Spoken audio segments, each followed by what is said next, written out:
Okay, so let's unpack this. We are diving into a deep and I think really measurable shift in the world of state-sponsored cyber espionage today. Yeah, a really major one. Specifically, we're tracking this big evolution in the tradecraft of the Iranian threat actor that we all know as MuddyWater. This is such a critical deep dive. I mean, the sources you shared, they detail their latest operation, and it's not just a new campaign. That's the key thing. Right. It represents a complete overhaul of their toolkit. They basically swapped out their old kind of noisy weapons for this incredibly sophisticated custom-built piece of malware. And that shift has huge implications for defenders. Oh, massive. Exactly. So our mission for you, the listener, is to give you the fast-track knowledge on who MuddyWater is, break down their new attack method, and I think most importantly, explain why the technical change, this adoption of the Rust programming language, is the absolute headline here. It really is. This isn't just some software update. It's a strategic pivot. It is. And for context, MuddyWater isn't new to the scene. They've been operational since at least 2017. Right, we've been tracking them for a while. We have. And they operate under several aliases you might see in threat reports. Things like Mango Sandstorm, Static Kitten, TA450. And they're widely assessed to be affiliated with Iran's Ministry of Intelligence and Security, the MOIS. That's the consensus, yeah. Their targets have always been strategic governments, military, critical infrastructure, mainly across the Middle East. And the centerpiece of this entire evolution, this new weapon in their arsenal, is a custom-designed, Rust-based implant built for long-term stealth and control. Correct. And this new malware is being tracked and codenamed in the sources as RustyWater, which is a nice nod to the language it was built in. It's a good name. It is.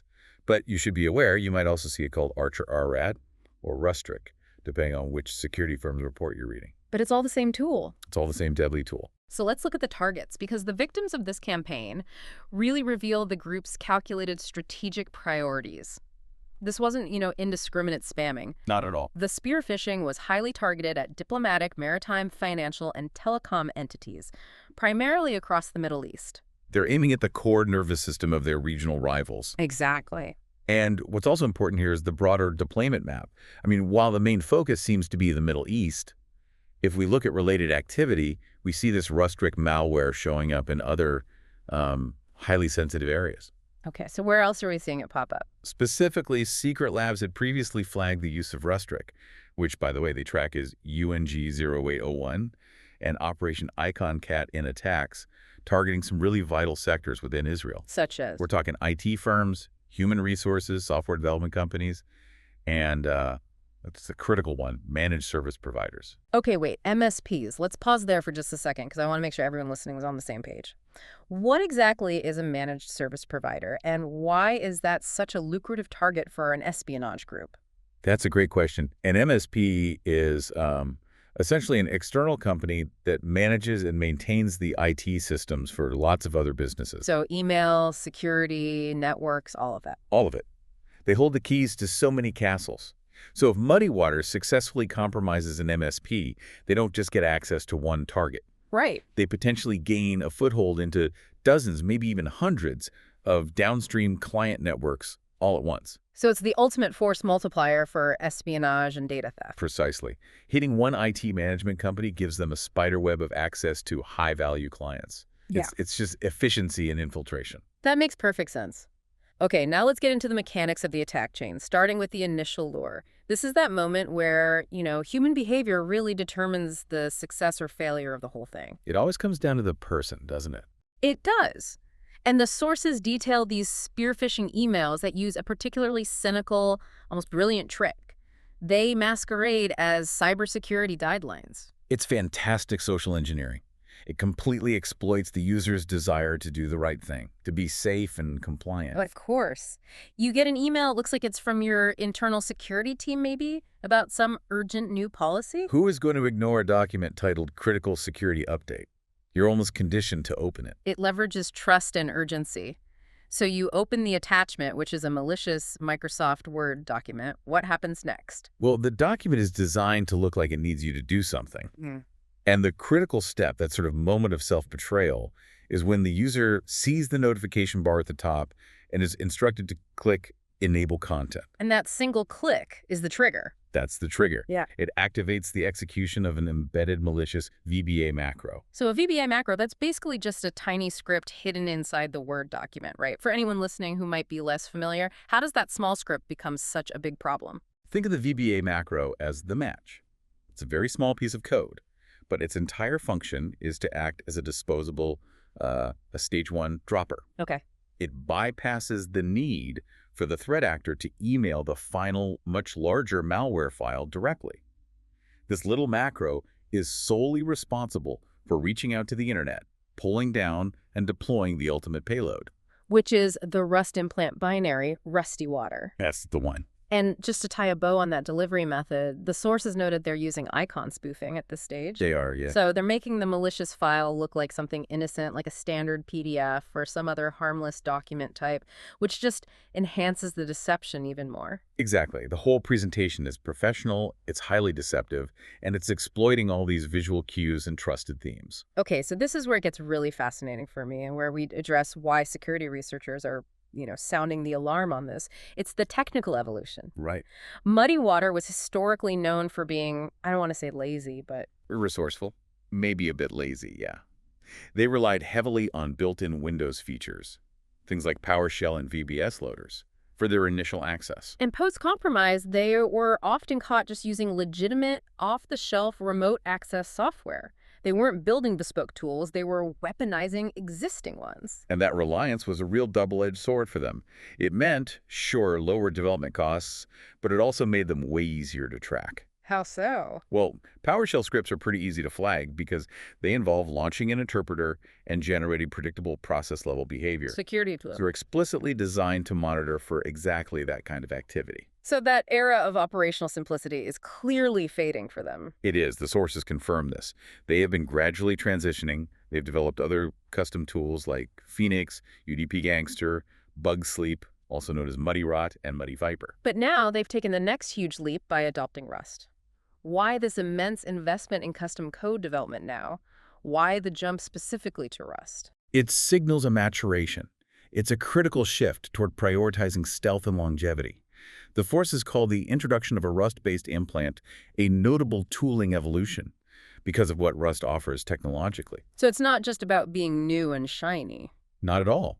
If you connect this to the broader goals of state espionage, they need tools that can last a long, long time on a target network without ever being detected. So let's dig into the language itself then. When a threat actor chooses Rust over, say, the more common C++ or Python, what is the core advantage they're gaining in a malware context? The primary advantage is low noise and a seriously reduced probability of detection.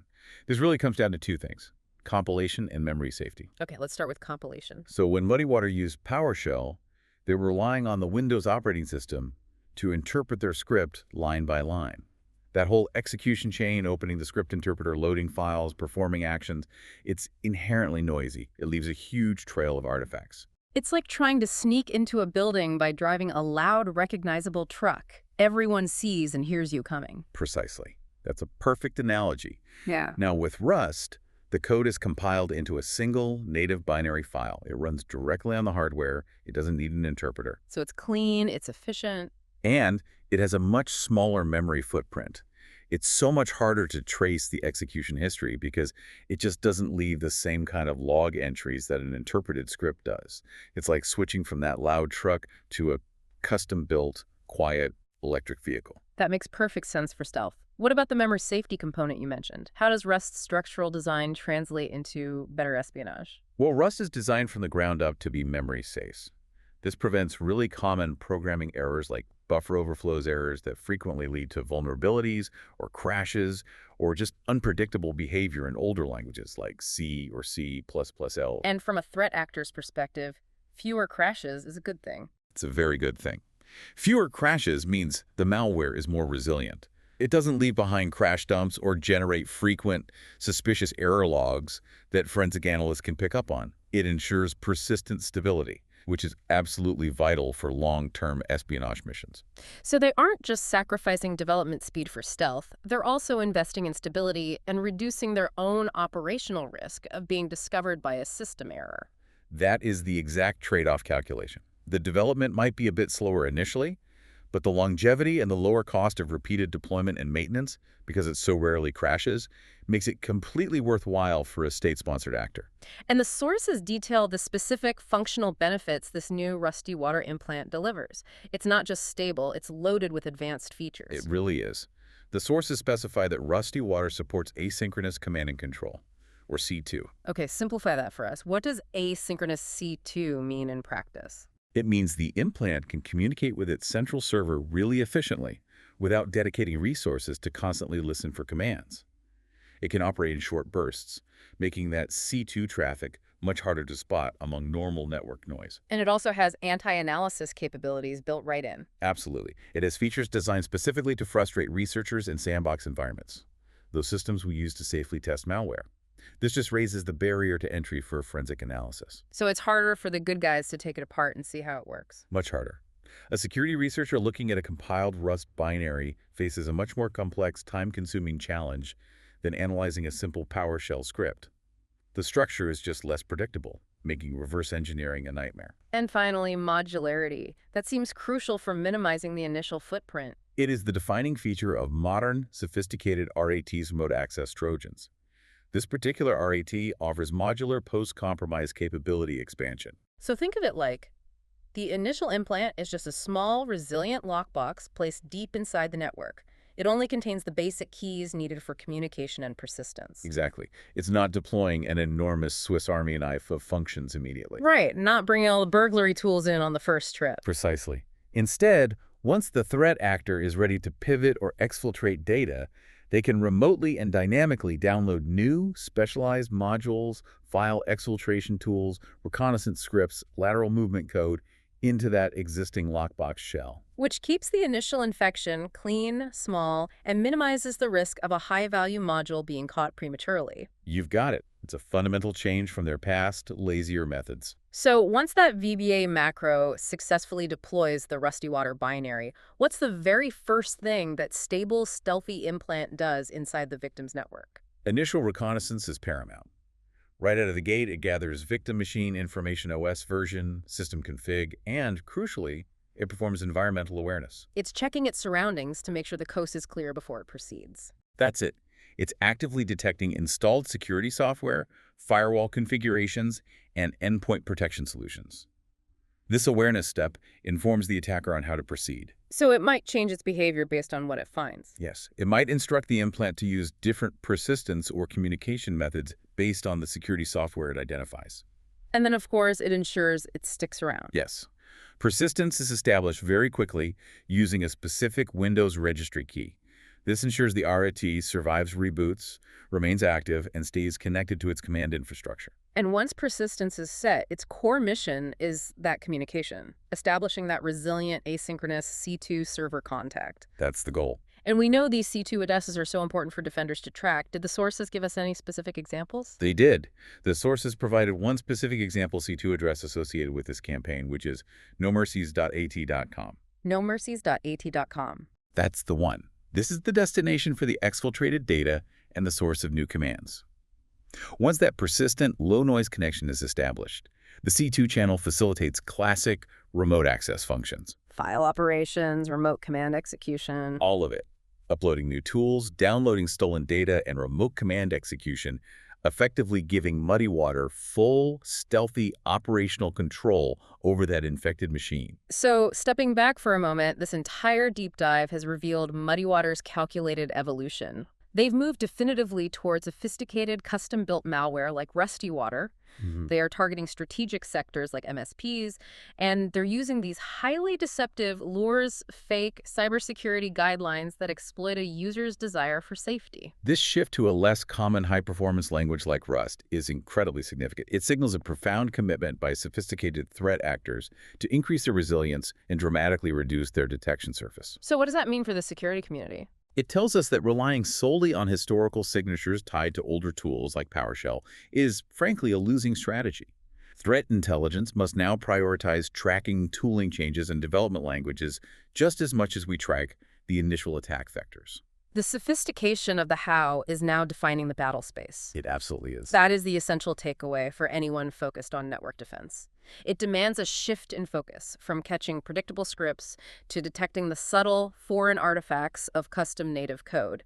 But if we consider that the initial lure was presented as cybersecurity guidelines, what stands out to you about how threat actors are exploiting human trust and the urgent need for verifiable information? And looking ahead, what is the next logical step for defenders when adversaries like MuddyWater make these foundational tooling shifts, like moving entirely to Rust? What new defenses must be prioritized when the enemy chooses stealth over simplicity? Something for you to mull over as you recalibrate your security models.